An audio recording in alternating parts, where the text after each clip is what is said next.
We often forget what this country, Canada, gives us. Who knew that I, this made in China child, would one day be a fluent French speaker and actually can stand here looking over beautiful vistas of trees and farms and lakes. This time of my life, I feel a great sense of peace and joy. I'm proud to be Canadian. I'm proud that whatever I have, I'm able to share. And that's what life is about.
One of the principles that I strive to live with all of my life is the concept of servant leadership. That's the ability to set an example by using kindness and compassion for others.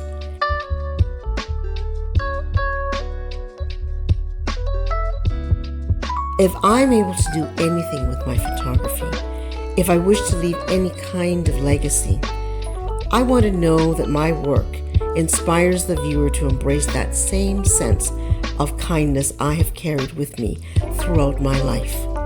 I want to show the world what I see behind my lens.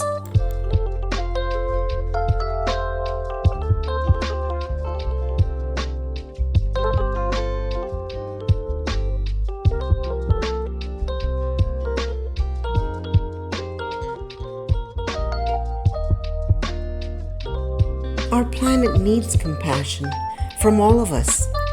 My wish is to be able to show people through my work, even for a slight moment, what life would look like if we could display our full capacity for love, empathy, and just respect for this earth and for each other.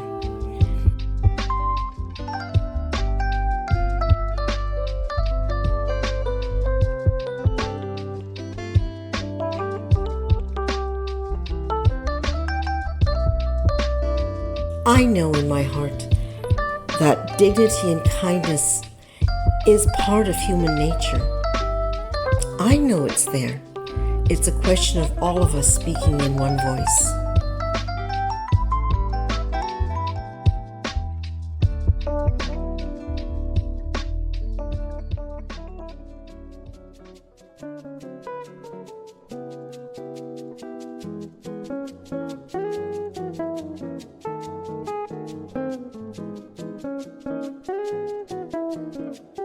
My layering style actually developed much earlier. During my years at Brooks, we did a lot of studio work, and one of the series that I had in mind was to do something that echoed an Andy Warhol production. I wanted a series of 4 images, all slightly different, maybe slightly colored, maybe a neon coloring.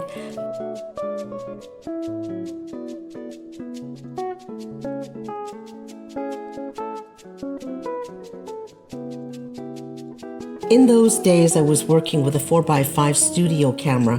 What that basically means is being underneath the hood of a very large format camera, where as you look through the viewfinder, the image itself is actually upside down. I worked with the model, did several series of her in a camisole, and then after the whole series was done, I had a series of 4x5 film. Those were the early days, before digital or Photoshop was even popular. Removing her body and leaving only the camisole was all manually done back then, and using opaquing markers, so that essentially only her torso was remaining.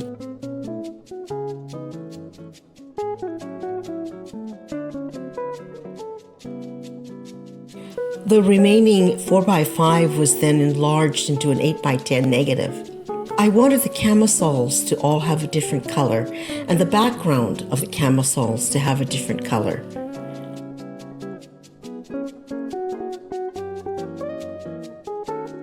I cut out several versions of the camisole using photogels and multiple colors of photogels.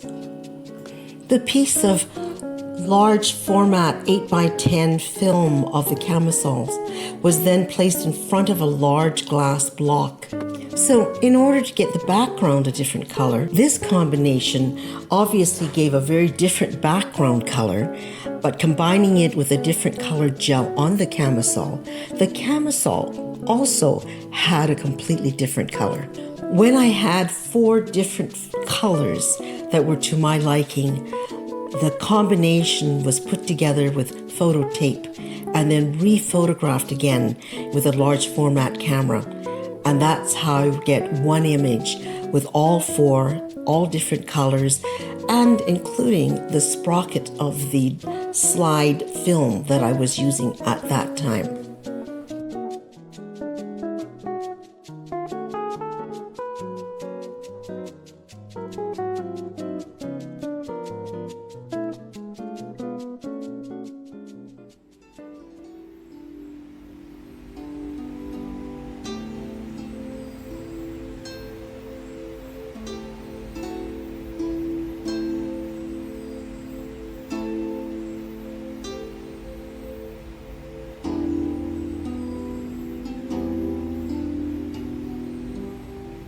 Part of the 1993 trip to China was a project I had in the Yunnan province. There in the north of Yunnan, I worked with an anthropologist from Johns Hopkins University. Eric had been working with the Yi for almost 5 years. The Yi are part of the 52 different indigenous groups in China, all with their own culture and own language.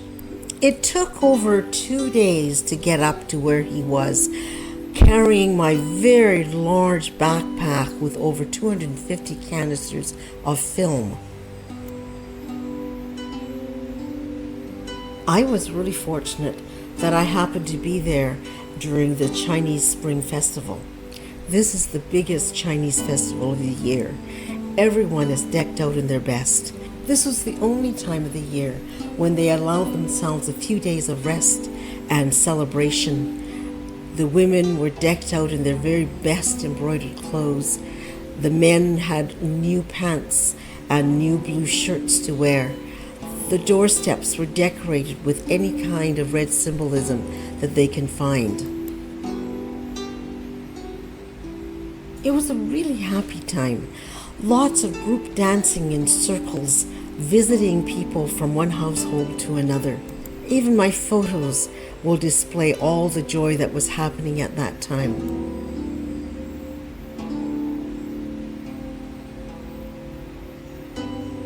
I was very fortunate that the work that I produced during that time was then used in my exhibit.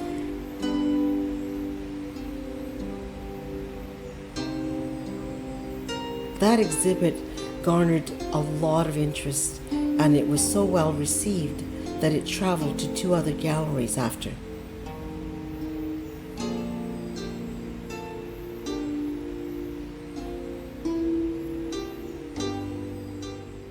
My bicycle series was developed in 1992-93 when I was in China working on assignment.